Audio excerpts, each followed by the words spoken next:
Tashkent and visiting the polling station number 516 here, and so many people are now casting votes here, and the system is very good, and it is very politely they are handling. There is no dispute, and everybody is calm and sound, and they are casting their vote as their will.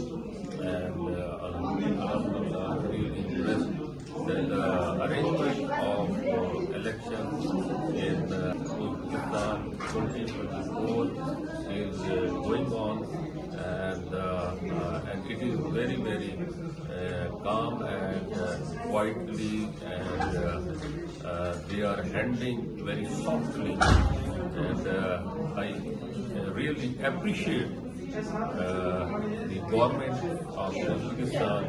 They are handling elections neat and clean, and very managed, and they are taking all measurements to handle this election.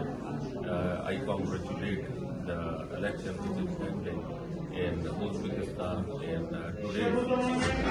today is 27th of October 2024, and I appreciate and I congratulate the Uzbek people that they are casting their vote, and inshallah the Uzbekistan will develop further.